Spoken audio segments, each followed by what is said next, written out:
akabi tambo ya maboko na Nzambe tolandi osambo.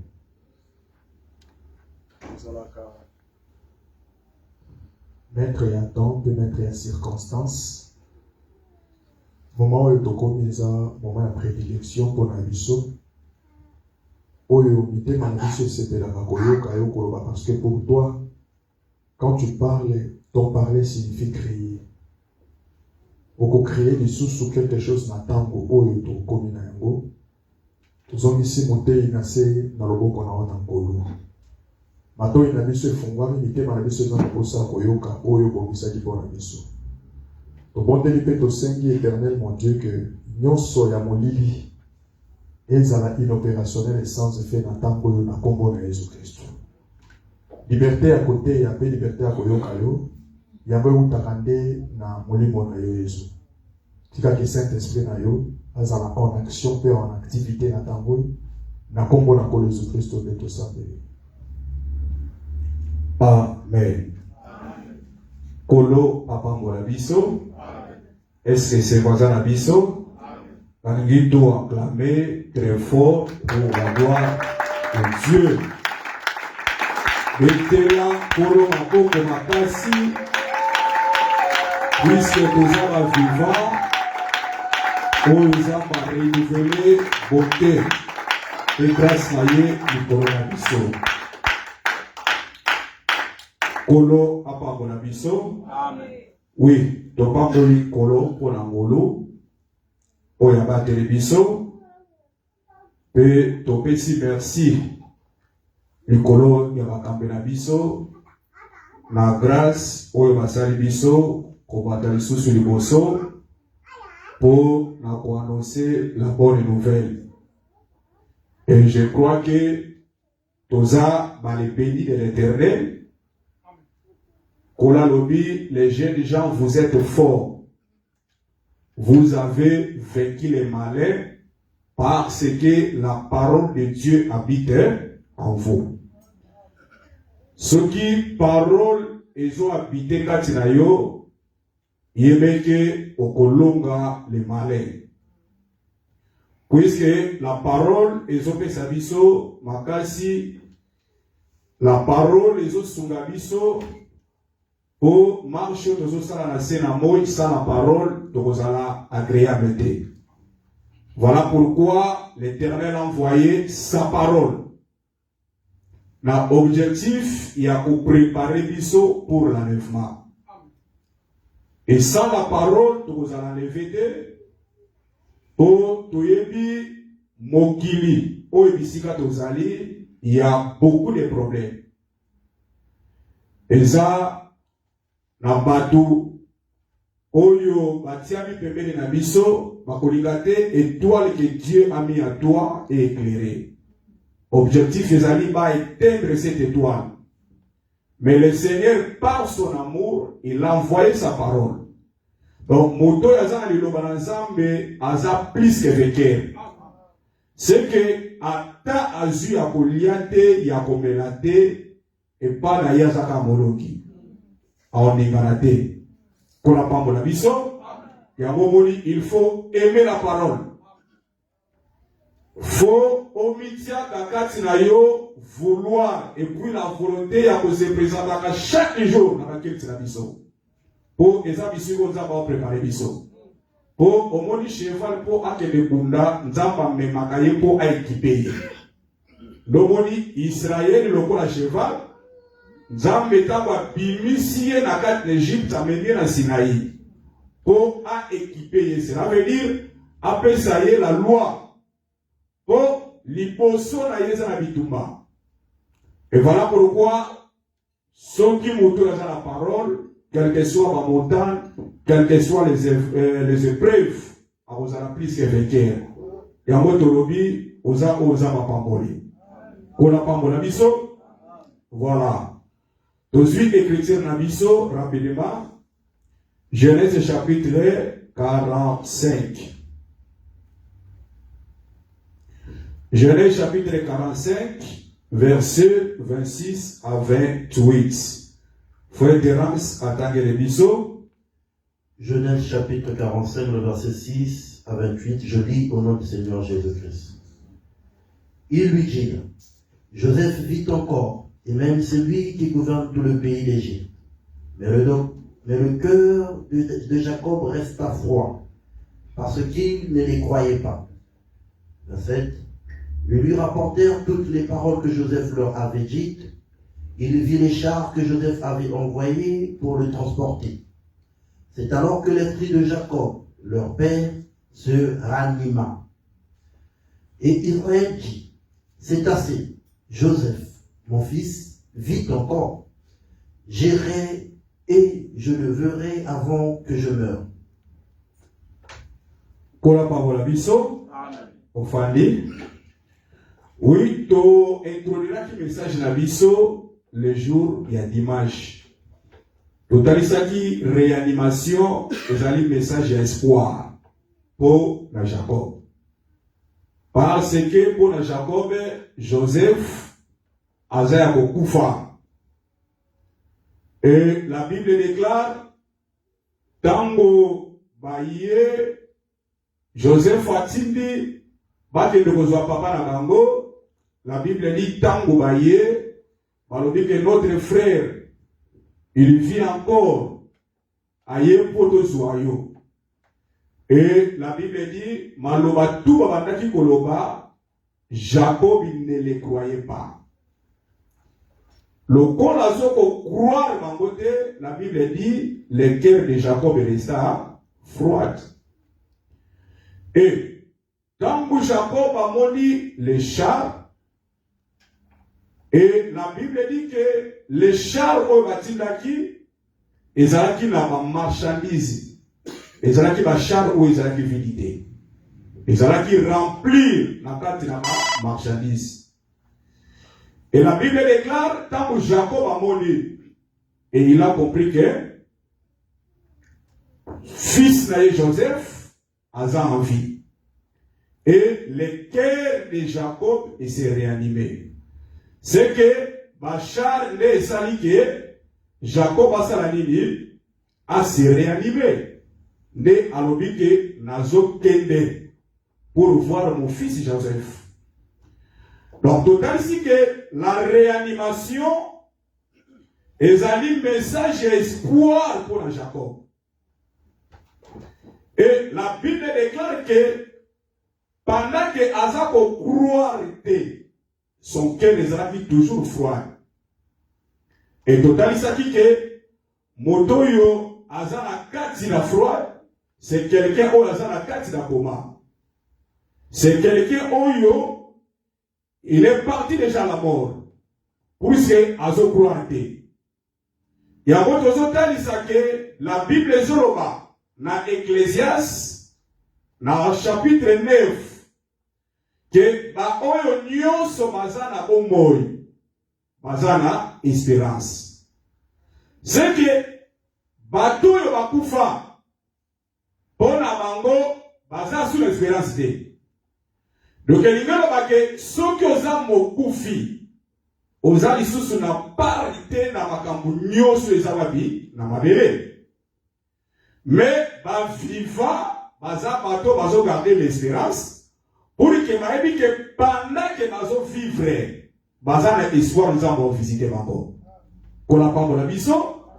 Et voilà pourquoi comme notre conseil, pendant que tu as envie, il faut croire aussi ma promesse ensemble. Lokola mutuna yona le kiti na sete, faut croire nzambo ya sali likolo pe na se. En tombeau na temps porté. Bate qui dit chaque chose à son temps. Ce que les lit, c'est que l'eau zani au seka. Ce qui les lozangi, c'est que l'eau zani au soir. Pour la parole de la mission. Donc, il y a un message d'espoir aux hommes à bébé du coronavirus. Il y a un moment inutile, le monde n'a pas s'inquiéter. Pour le temps où tu vis le lobby, on a passé à sa ligne, assemblée là. Et le lobby, on a passé à s'inquiéter. Puisque dans mon monde, on a des inquiétudes, les inquiétudes des hommes ne pas malades. Et puis, les inquiétudes des autres, il y a la limite de la vie à bateau. Mais, oh, il y a envie. Azo garder d'abord l'espérance. Puisque Biso te pas que promesse ses alliés plus fortes que les armées. De total ça qui dimanche, dans Exode chapitre 3, les Seigneur a dit à Moïse que ne pas mon peuple, mais tant que beaucoup bima, beaucoup servir dans cette montagne. Donc, Moïse dit à Zotam pour la azan assurance que tu conseilles l'ensemble de la montagne. Donc, les épreuves parmi tout, mais quand il y a une marche, il y a une marche. Pour nous, c'est la mission quelque part. Qu'on n'a pas pour la mission. Donc, nous avons un projet, il y a madame Nicolas la mission. Qu'on n'a pas pour la mission. Betela, Kolo, Mabo, Momakasi.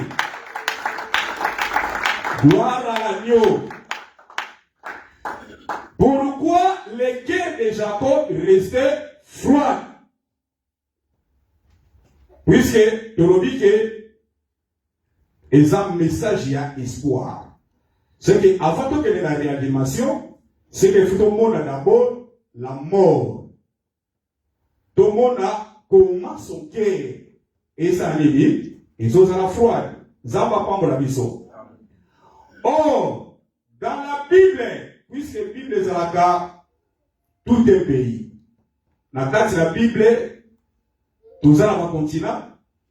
Dans la Bible, tout ça dans ma saison. Dans la Bible, tout ça dans ma campebele. Et le cœur de Jacob, oh, ils sont à la froide. Pourquoi on thème à la froide? Et nous remarquons les 4 saisons dans la Bible. Et ça, très important. Et voilà pourquoi la Bible déclare, dans ma saison, Nzambalingi alobela bisoni. Tout le monde dit, première saison de la Bible, et Zozala, automne. Que Dieu vous bénisse. Amen. Donc, première saison, et ça, automne. Deuxième saison, et Zozala, hiver. Troisième saison, la Bible est Zozala, printemps. Et quatrième saison, est Zozala, été. Zamba pas pour la mission. Amen. Faut être renseigné, Jude chapitre 1, verset 12.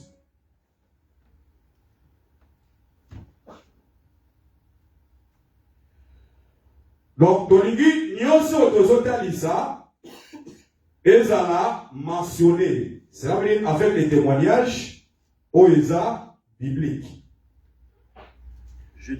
Jude chapitre 1, verset 12. Verset 12. Ce sont des écueils dans vos agapes, faisant impudemment vos bonnes chairs, se repaissant eux-mêmes. Ce sont des nuées sans eau, poussés par les vents, des arbres de tombe sans fruit, 2 fois morts, déracinés. Amen. Donc, tout le monde dit, saison ya, automne.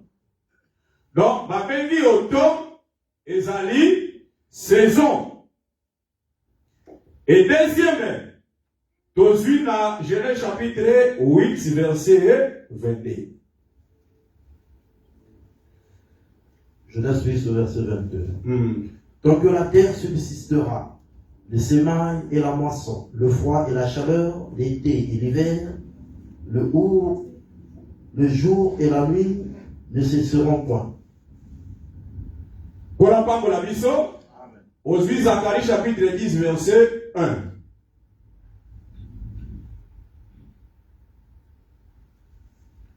Demandez à l'Éternel la pluie du printemps. L'Éternel produira des éclairs et il vous enverra une abondante pluie. Il donnera à chacun de l'herbe dans son champ. Qu'on n'a pas pour la mission, au famille. Donc, on a été toujours le même verset. Il y a Genèse chapitre 8, verset 22. Donc, on a retenu ça que la carte de la Bible, Nzambe azwi makambo nyonso ache, puisque Bible solo que l'Éternel a mis tout par écrit. Donc nyonso tokoki koloba, tokoki kozwa yango libanda te, mais tokozwa yango toujours dans la parole. Pour la parole de l'Isson. Amen. C'est que tomoni que autant ezali saison, mais la Bible déclare que ezali saison oyoyo sans fruit. Que Dieu vous bénisse. Amen. C'est que nazela na autant mbula et gobetate. Et puis autant et pesaka fruit te.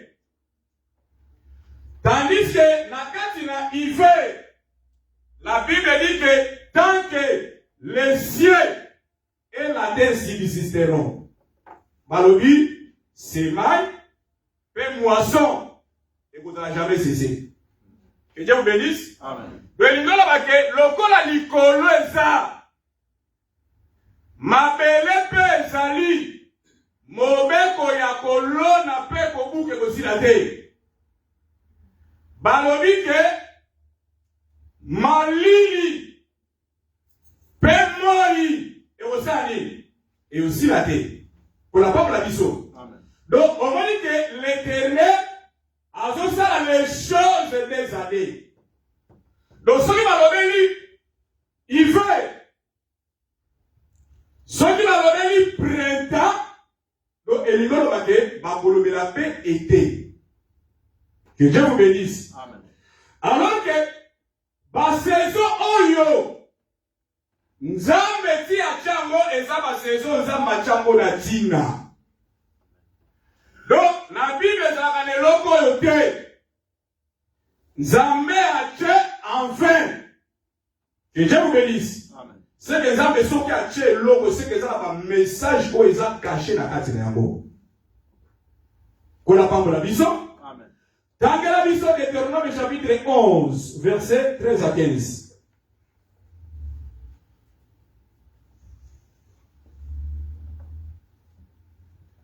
Deutéronome chapitre 11, versets 13 à 15. Si vous obéissez à mes commandements que je vous prescris aujourd'hui, si vous aimez l'Éternel, votre Dieu, et si vous le servez de tout votre cœur et de toute votre âme, je donnerai à votre pays la pluie en son temps, la pluie de la première et de l'arrière-saison, et tu recueilleras ton blé, ton mou et ton huile. Verset 15. Je mettrai aussi dans tes champs de l'herbe pour ton bétail, et tu mangeras et tu rassasieras.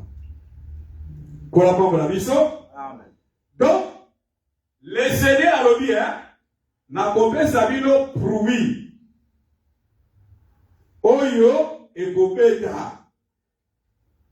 Mais il y a encore l'objet. Abada l'objet.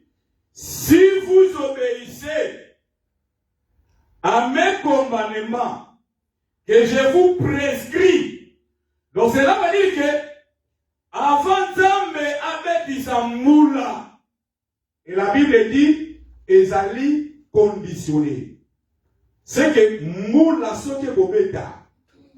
Ezali d'abord premièrement, l'obéissance. Amen. Pour la parole de la vision, c'est que si vous obéissez, et ça n'a pas moula mi balé fait ça et bêta. C'est que l'objectif en moula les alliés, ça fait partie dans l'obéissance. C'est que s'il y a l'obéissance, les Seigneurs a commis ça moula. Voilà, à ce promettre à mon Israël. Alors, dit que n'a coupé sa vie pluie de la première et de la arrière-saison. Pour la parole de la mission. Donc, moula pouya, il faut d'abord l'obéissance. Que Dieu bénisse. Donc, si l'obéissance est atteinte, c'est que des pluies vont appeler sa communauté. Il y a comment dire que l'obéissance, si ça fait partie, il y a comment m'entendre.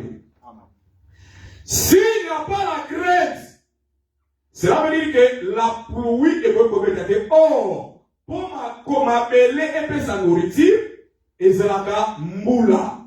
mbula mon côté, mais mbula mibale.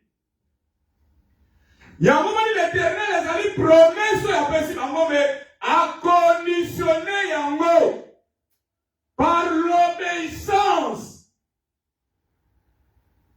Yango somo na nzambe alobaka l'obéissance il vaut mieux que les. C'est que au conseil va sacrifice au belé. Mais ce qui l'obéissance est athée. Sacrifice ou les agréés. Donner les offrandes et un sacrifice. Jeûner et ça va sacrifice. Mais la quand il y a un sacrifice wana, ce qui l'obéissance est athée. C'est que le sacrifice igno ces anango a. Ça va pas pour la biso. Est-ce que vous devez commettre encore le maboko? Na ndio mettre la vraiment pour maboko makasi.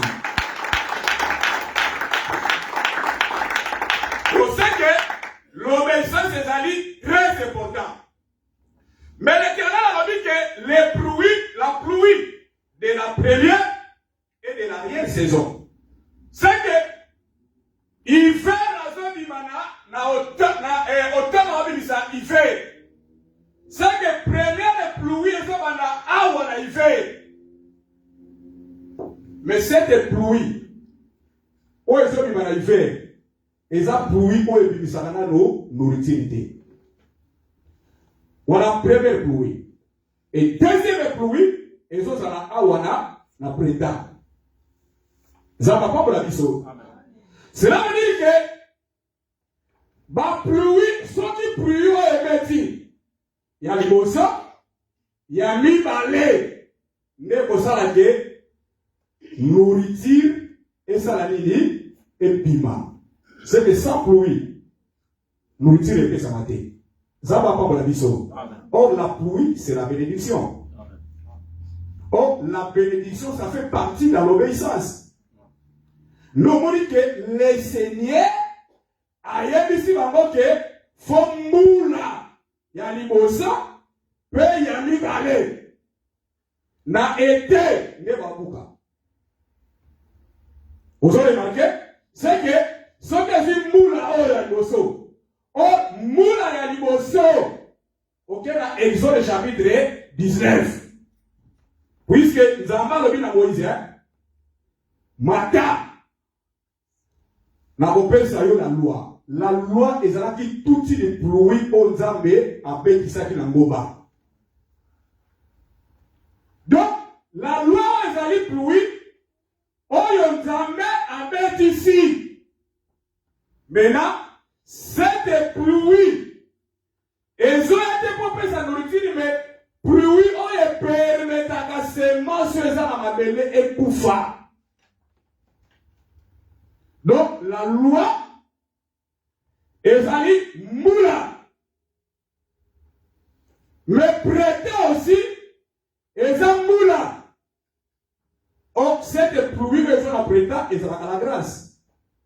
Or, la Bible est dans Jean chapitre 1, verset 17. Batalis Biso, Moïse, ou azome la loi. Batalis Jésus, ou azome la grâce. C'est que la grâce a été venue par Jésus. La loi a été venue par Moïse. Donc, on se demande que ce qui Mobeko Nangolu ezaba moula oyo nzamba pesi yango na ta na yango et puis à son peuple. Mais remarquez, la Bible déclare que awa auto tona ife oyo remarqué que ezozala na malili oyo ezalaka ya makasi. Puisque tant que nous avons froid, malili, ça fait partie na hiver. Et ça tant au biso tout au famille ou ça tant c'est difficile. Ça va pas pour la biso. Amen.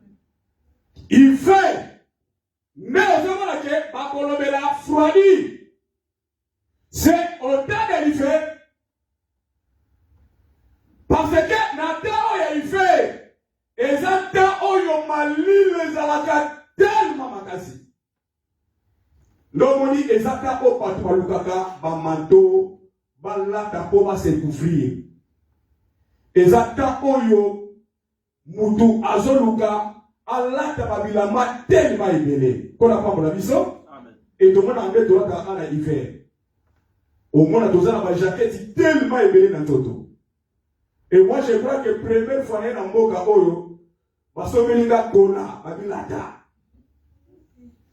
Na emisio pona malili bazolinga site mokuna ya boseke babi afogunda na biso premier site na zwa office ezate otelemi ozwe bate na site na okengela nini yumo tu bote oza terrain mais na okengela nini na terrain oyo siko malile ye makasi na bi zape Afrique ici d'abord ça ka boy ozolo kabisika ko se cacher mais au mon à côté ça va pas pour la biso c'est que na moment ya malili mutazana na posa ya moto ça va pas pour la biso donc na moment ya malili mutazana na posa ya moto ya moto mona que le cœur de Jacob ezali froid.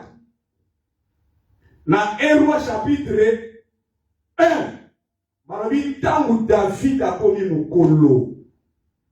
La Bible déclare, na mukolo wana bazola tisaye bani. Babilamba pour David a sali. Pour à se réchauffer. Mais bilamba au la tisa David azoka ko se réchauffer. Si baké ko lukelaye jeune fille ou la vierge pour asali. Pour achauffer. Mais malgré jeune fille à moi yaki, David a tiré quand se réchauffer. Donc on se voit. Donc l'hiver n'a taille vieillesse. David a se réchauffer. Il y a encore dit que moi si wana oh il y a chauffeur David. Donc on dit faut Salomon sali. Aya besoin. Qu'on a pas la vision. Donc, les autres disent que non, moi, si on a qui a des pères, à combien il y a les fils. Que Dieu bénisse. C'est que le Seigneur, quand on a un fils, et il y a un pour que, après ça, moi, si à papa, c'est masse. Qu'on a pas la vision. Mais tu as fait moi, si à les papa. Qu'on a le bien, alors, bah, oh, yo, bazana qui a yo. Au Pessi la bango. Je l'ai donné ta parole. Oh, à couper sa parole, il a donné la sémence. Oh, sémence par rapport, il y a Matthieu chapitre 13, verset 38, mais c'est la parole. Donc, les pères, dans ma moyen peut sa sémence, ça rappelle à hiver, cela veut dire force et lié à s'affaiblir. Donc, le corps s'affaiblit, les fils, ils ont la force. Yende akoya, azumuasi, personne ne dit, après si c'est masse. Que Dieu vous bénisse. Il y a vraiment dit que Jida a yé kobo dans la place ya mwana. Mais après ça, t'as les amis. Puisque selon Israël les années, ceux qui frères à Koufi, ceux qui ont la bande de Komibani, Bakope Baosani, Bakozua, Mouasouana. Le Kola a pimela qui est Shela. Habité au hasard de Pimela, ça pas mis sur le appel ça au Koufa. Netamara Robi A. Tant que Yébisier Jida, Azole Grandela a s'habillé comme il est prostitué. A dit côté Grandela. Et le père, tant que Yébisier Saliné, a suivi. Mais il dit que si Jida a couché là, donc il dit que a commis le fils. Pour pas na wana o ya kobota pa comporter kaka kombo ya mwana ya kufaki. Qu'on a pas pour la biso. Il y a un moment que malgré tout cela, c'est moi des années et puis ça m'a quitté.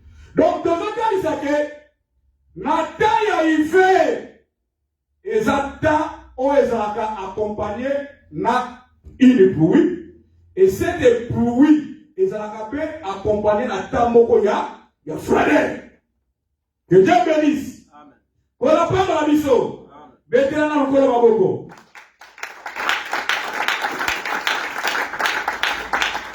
Dans une écriture, Psaume 147, verset 16 à 17.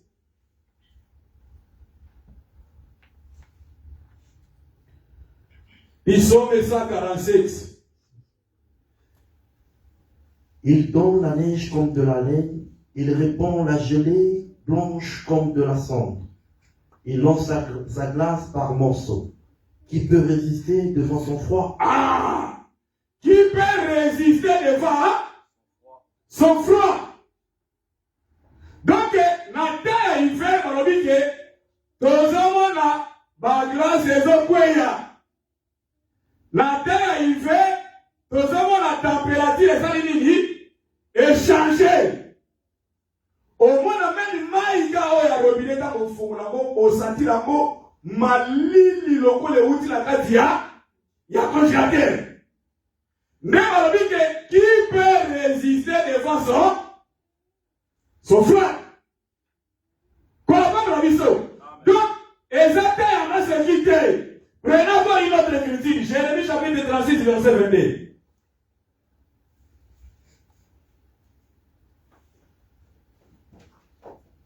Jérémie chapitre 36, verset 22. Hein? Le roi était assis dans la maison d'hiver. C'était au 9e mois, et un brasier était allumé devant lui. Le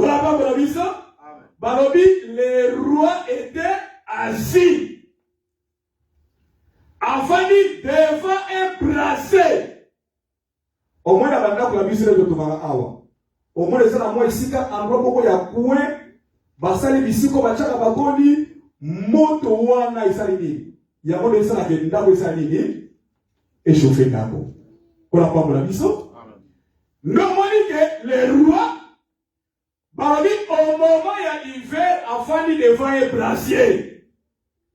Donc, il y a que brasier des salini, ils ont chauffé. C'est que, au temps de l'hiver, il y a la mototé. Vous avez pas la mission. Pour la part de la mission. Non, il y a comme ça, tant il y a hiver, c'est très important. Mais au biso, on a au Kaboy la moto, Kébé Moussala.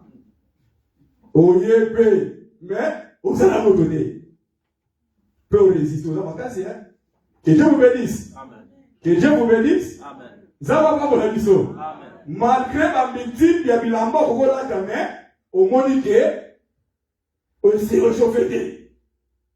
Prenez encore une autre écriture. Et cela, c'est chapitre 10, verset 9. Toujours dans l'hiver, pour la Israël, c'est le moment de prier. Esdras 10, verset 9. Tous les hommes de Juda et de Benjamin se rassemblèrent à Jérusalem dans les 3 jours. C'était le 20e jour du 9e mois. Tout le peuple se tenait sur la place de la maison de Dieu, tremblant à cause de la circonstance et par la suite de la pluie. Tous les hommes de Juda, Bamonioso, Basfandi et Sika Moko, Bazo tremblé. C'est à cause de la circonstance. Quelle circonstance? C'est à cause de ma malérie. Et puis, au moment où qui accompagnait la pluie. Que Dieu bénisse. Donc, où qui accompagnait la pluie. Donc, à cause de la circonstance, Bamonio sera fandi et Sika Moko. Et puis, ils ont tremblé. Donc, pour la côté d'Isaïe, moment il y a froid, c'est le moment le plus dur. Le moment par rapport, il y a Proverbe chapitre 20, verset 4, moment il y a hiver, paraissait à travers la tête.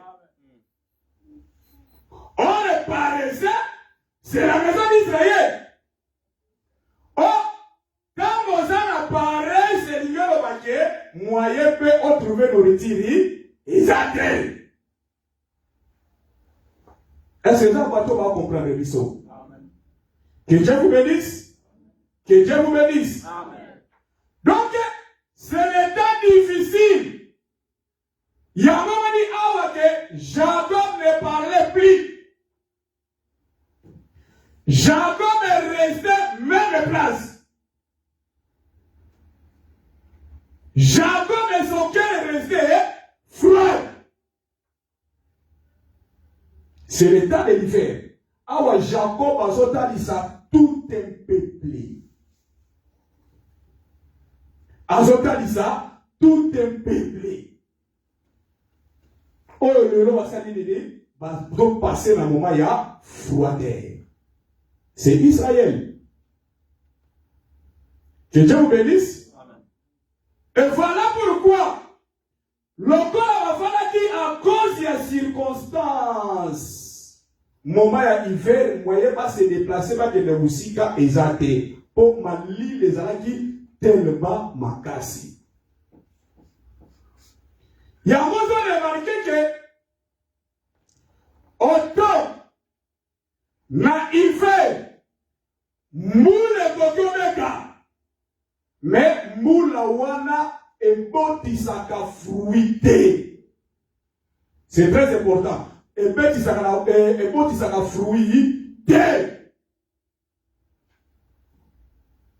Il y a besoin de remarquer que le Seigneur, Marc chapitre 11 verset 12. Marc chapitre 11 verset 12 à 13. Le lendemain, après qu'ils furent sortis de Béthanie, Jésus eut faim. Verset 13. Apercevant de loin un figuier qui avait des feuilles, il alla voir s'il y trouverait quelque chose. Et, s'en étant approché, il ne trouva que des feuilles, car ce n'était pas la saison des figues. Que Dieu vous bénisse. Amen. Et là, vous voyez comme Moussanga, à la saison a été, mais pour la zone où après ça, il retire. Balobi, Jésus a yoki Nzala. Puisque Nzala ya Yesu est différent na Nzala na biso. Kola pa la biso. Amen. Yo boza na Nzala ya fufu. Ya yoko songolo ya lipa. Mais Jésus, tango yoki Nzababi atale na musika, amoni figuier ezalaki na makasa kitoko. Makasa wana eza vraiment vert. Donc, eloko eza pour attirer Jésus aya pour azwa nourriture ezalaki ba feuille ya figue o efrappa qui est de loin. Habité. Sur la poussani. Non, kuta fruit. Mais Jésus t'a voyé au lieu à kuta fruit, à kuta fruité. Atali me pote eloko oyo. Fruits à dénégrer. À maudit de Théwana. Que Dieu vous bénisse. On m'a dit que figuier à coca qui coupe sa fruité parce que ezala qui saison na yé te. Saison na yote, mais baluki na yomo tambouma. Na yé bite personne, est-ce que tu condamner Jésus? Tout le groupe ça figuier a raison. Que Dieu vous bénisse. Que Dieu vous bénisse. Amen. Donc, il y a mon figuier sur le frère de ah, Jésus a un problème de lui. Saison a gâté. Mais avant de faire la saline, que la peuple a biso. Il y a un biso de l'obaka, saison et la biso de l'obota. Amen. Que Dieu vous bénisse. Saison et la yo de Zani. Obota. Oebi, Joseph Wabengaye rejeton l'unité fertile. Ça veut dire que awa au bois qui est dans le désert à Abota. Amen. Sur le collier awa au bois qui est à Wapi à Opisani Kamutu. Yo moni bata bon pe la vie à combattre na bon bamoté. Donc attends yé a élever toujours la tête. Que Dieu bénisse. Donc le Seigneur t'a ouaté la vérité. Fidèle le col a la fruité oui. Israël a manifesté fruit. Qu'on n'a pas la mission. Puisque tant qu'il y a la loi, moyen à manifester fruit, exactement, puisque à recevoir, ce n'est pas le premier fruit. Mais on peut remarquer que pourquoi Apoki qu'on manifester fruit? Parce que Luc chapitre 1, et autres, moi, na tout un fruit. Oui, mais Jésus va écouter Elisabeth. Alors, il a senti les fruits de tes entrailles. Et c'est dit, et Nikali. Ah, c'est que moi, nous, ça n'a fruit. Il y a un moment dit, Jésus, c'est tout un fruit. Donc, dans moyen à Israël, la Bible dit, il est venu chez les siens, mais les siens ne l'ont point réussi. Miami était. Donc, et ça, le quoi, en d'autres termes, bah, moi qui est. Si vous avez moi qui mouma, donc, il y a un Otikali arbre vite. Que Dieu bénisse. Donc, maintenant, ils savent que sans Jésus, on produit. Est-ce que vous avez entendu? Sans Jésus, on continue à produire, puisque c'est lié à Zambouma. À Zambouma, si on voit qu'il faut produire, on va gagner. Donc, pour en produire, il faut garder Jésus.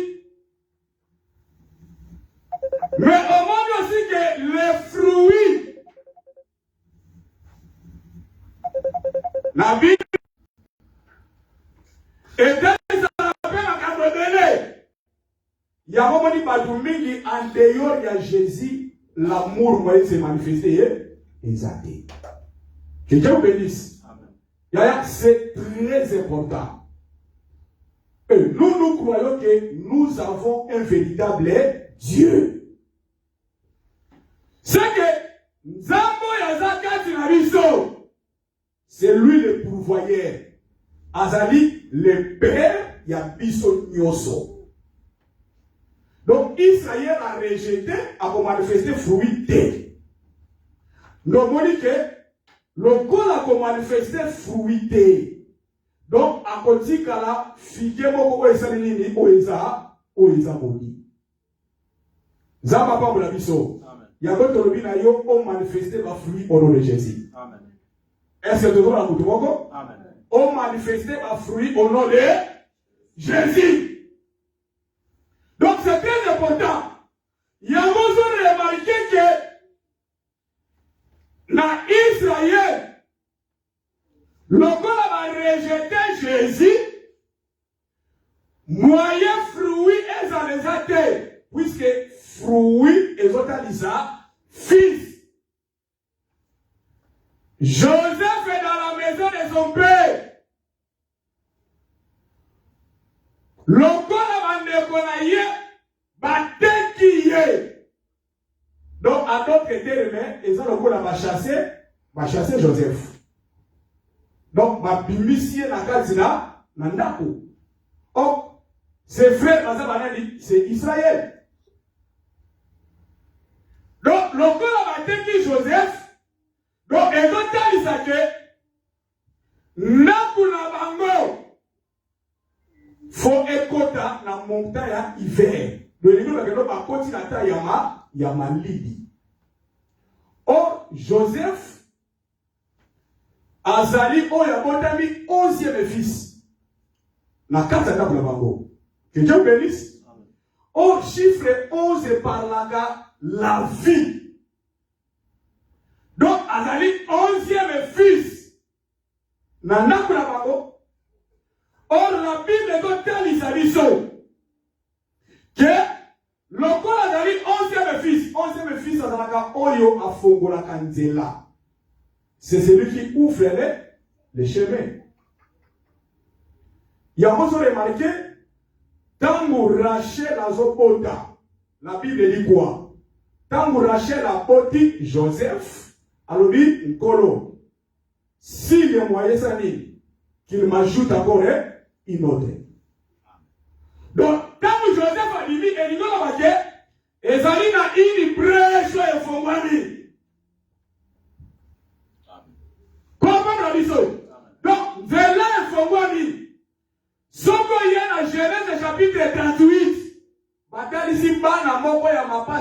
mibale. Nakata libomo.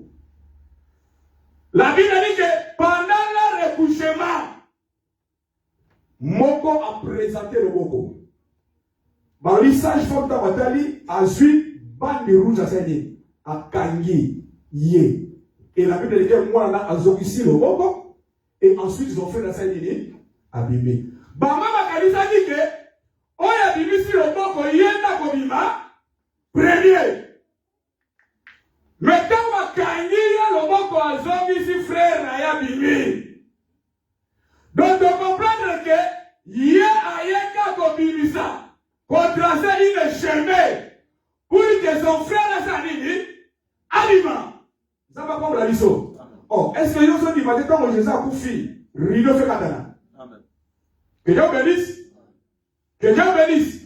Donc, quand Jésus sur la croix a couffé rideau fait dit. Mais quand on dit téléphone, c'est alors nous avons eu l'accès au Salanini. Il y a beaucoup de temps. Pour la pauvre la lisso. Il y a un peu de Nzela ici et Fongama pour la mission. Que Dieu bénisse. Donc, remarquez que le Seigneur par son amour. Donc, c'est que le col a écarté Joseph, c'est que pour écarter la vie. Puisque Joseph a tout une chemin. Jésus a dit, je suis le chemin, la vie et la vérité. Alors, personne ne peut aller au Père sans passer par moi. C'est que bisognos pour que donc n'est pas à papa, il faut donc passer par le chemin qui est Jésus. Que Dieu bénisse. Donc il faut donc passer le chemin qui est Jésus. Il y a un moment où Jacob est à mon échelle et outil licolo. Ça veut dire échelle et babine c'était. Mais échelle et outil licolo, et qui dit la scène, alors bien sûr, on a un ange bazo mata. Puis ma ange bazo nini, bazo kita. Le moment que l'échelle a été révélé devant Nathanaël. Alors bien, restez auprès des fils de l'homme. Alors bien, au commande à commande les anges monter et descendre sur le fils de l'homme. On sait que l'échelle que Jacob a monaki, c'était Christ. Que Dieu bénisse. Donc c'était Christ. Donc la raison par laquelle Bissopona Bokende Likolo, Tokobangate. Puisque nous avons Jésus. Oh, Jésus c'est le chemin. Donc pour que Okende Likolo, il faut Jésus qui est le chemin à Memayo au monde à le Père. Ça va pas pour la mission.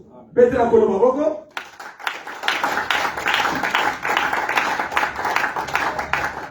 Donc pour la côté, il s'agit que le col a battu qui Joseph. Donc en d'autres termes, il y a un qui la vie. Ce que Joseph a quitté comme la vie à Kemusika et Nigoroba, vie moyenne et Tikana na Israël et Israël. C'est que Jacob faut attirer la froide, puisque la vie était déjà partie. Normally, ils ont taille à y faire. Normally, que Nathan n'a pas remarqué. Le col a l'autre sa parole. La vie est cueillie, va manifester fruité. Le Seigneur a sa habitude. Yakozwa mutu atikaye. L'homoni a vu Israël a présenté comme ville par rapport à Isaïe chapitre 5. Kolo a clôturé ville. On a clôturé ville et ça a prophète aux abattis comme mur. Na carte d'Israël. Mais le coup Israël a manifesté fruit, ça veut dire a rejeté la parole. Comment ça a gagné? À l'ongola clôture. Ça veut dire à retirer le prophète de la carte d'Israël. À l'ongolikif, vinetik la kayagomo pour l'année. Pour parler kinzela basa l'année, ba piatine yango. Que Dieu bénisse. Amen. Donc, on s'en va là à la maladie. Mais au moment que Israël faut attirer à la désert. Na lingala la ngai shiboko, Esaïe solo bazwa, Esaïe 27 verset 10.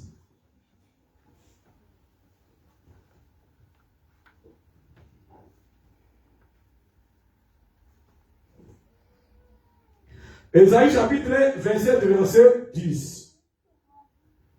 Car la ville forte est solitaire. C'est une demeure délaissée et abandonnée comme le désert. La pâture, le veau, il s'y couche et boude des branches.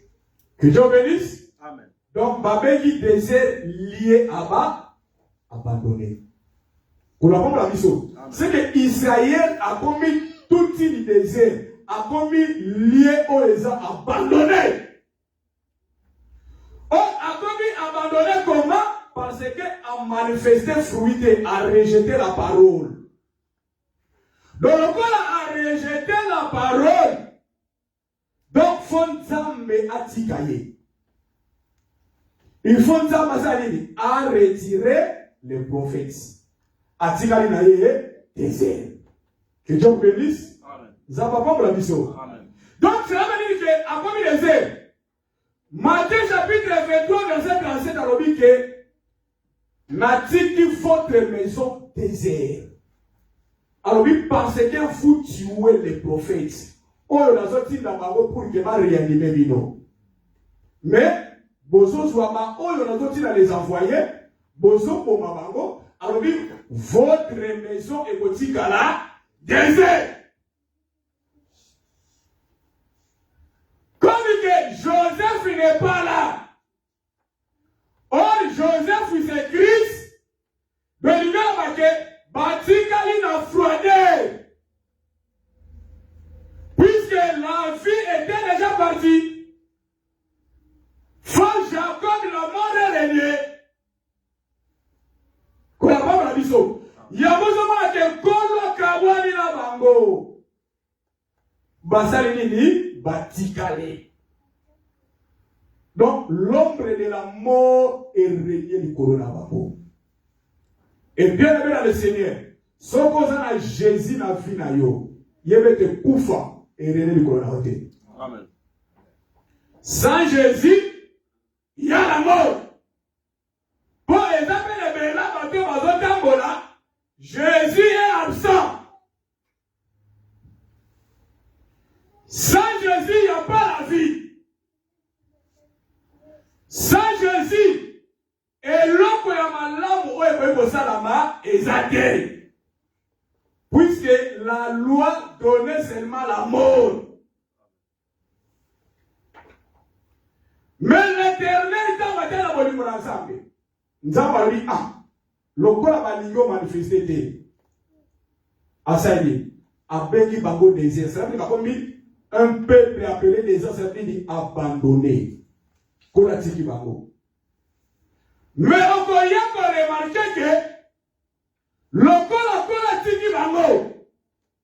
Remarquez, on y a que Nataya y fait. Le kola bango sans clôture. Ni au état du sabaka au moment il y a hiver. Joan Naomi chapitre 3.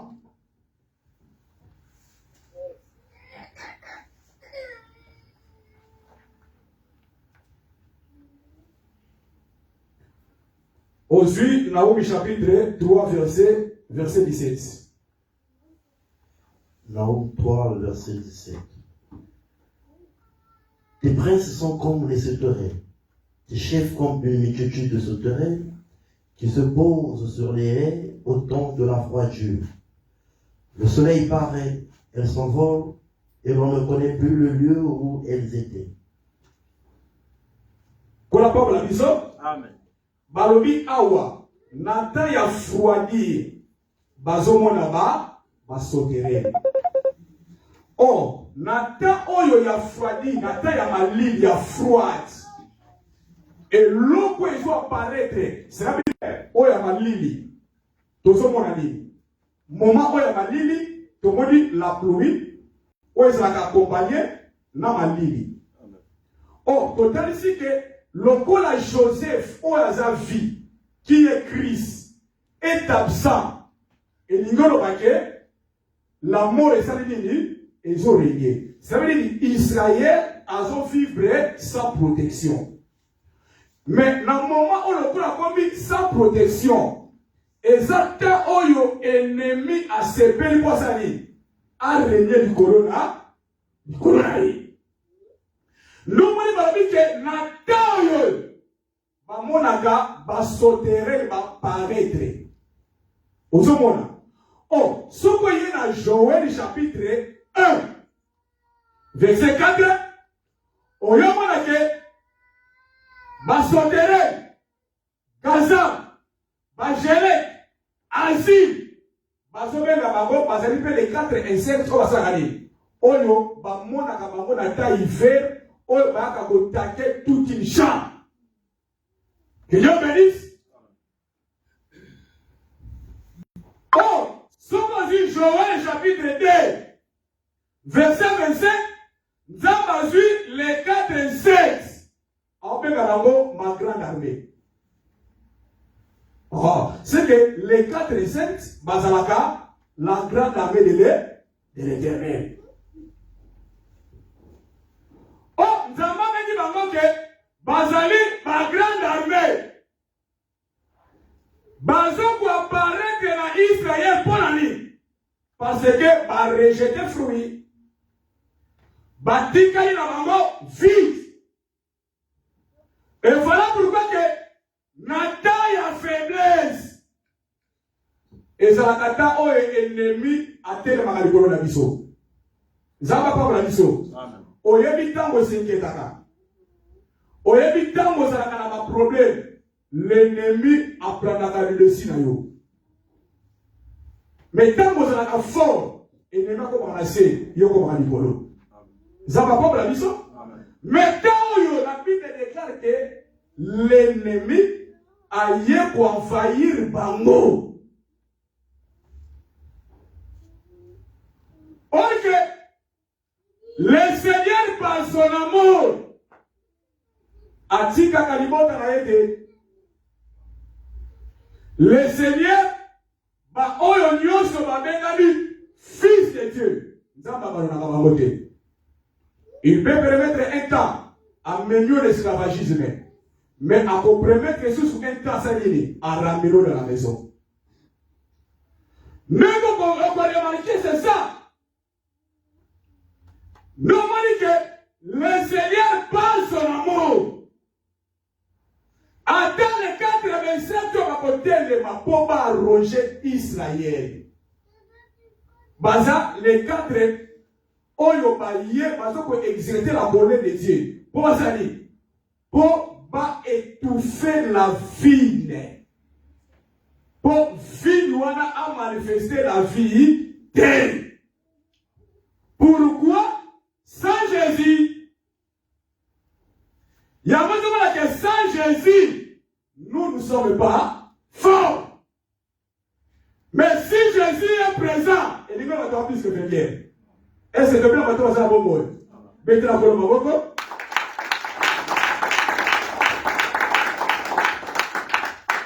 Donc comment il va apparaître baillé. Au moins il va sauter. Oyo va télémi. Second suite, Esaïe chapitre 40. Au suite verset 22, le peuple au Bazawapi sur la terre. Donc les 4 insectes sont présentés peuple. Oh, Israël est en train de mauvais côté. Nzambe azuaka ba nation étranger pour salini va dominer le coronavirus. Puisque le Seigneur dans la Bible a par plusieurs manières d'innoter. Ce qui coule à terre, qui va sauter les mêmes choses. À quoi côté ça va innoter parler. Mais c'est toujours la même chose. Pour au comment dans la Daniel chapitre 7, bataille ici les 4 animaux. Bataille ici lion, ours, léopard, oyo bibi. Comment ça dit?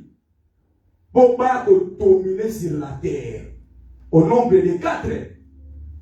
Et Joël va t'aller au nombre de combien? De 4 Bible. Va comparer comme les eaux. lokola mai. Par rapport à Esaïe chapitre,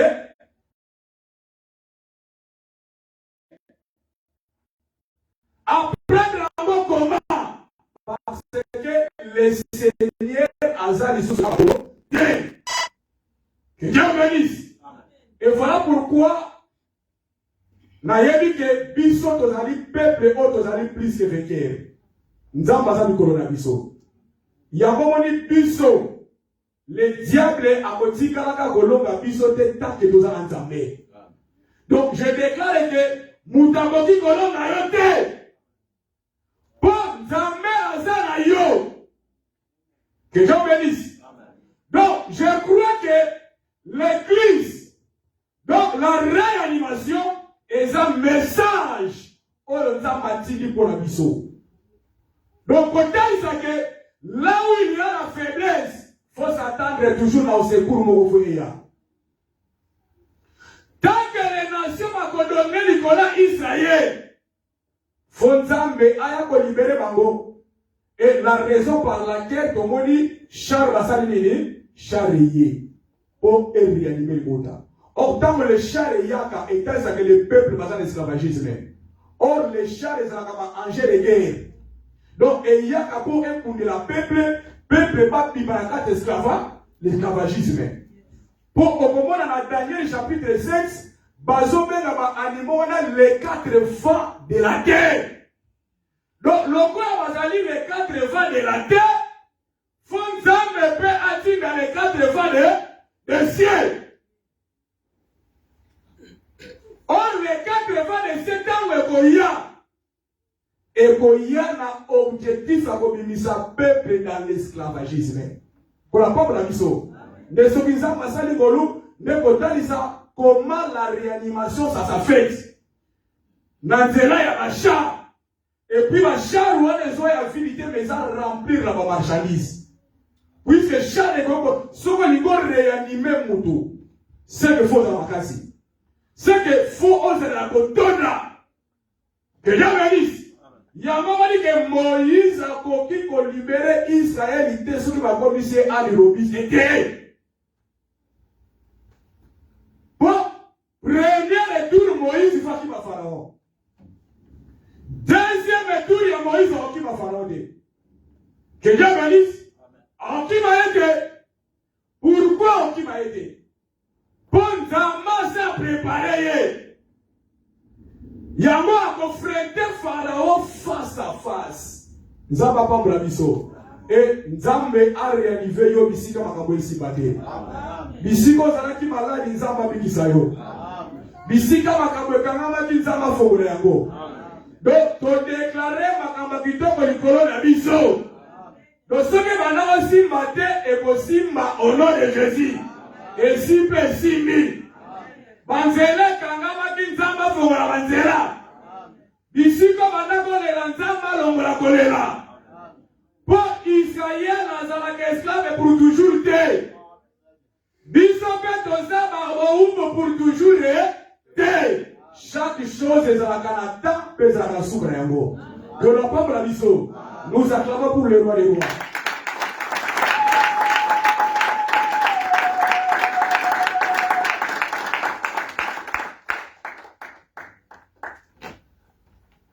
Merci beaucoup, bien-aimé David B. Et encore beaucoup. Gloire à Jésus. Koa Pambola bien-aimé. Koa Pambola yo. Frère David, que Dieu te bénisse beaucoup pour cet enseignement. Bien-aimé Terence, moi je ne prêche pas. Je viens seulement pour conduire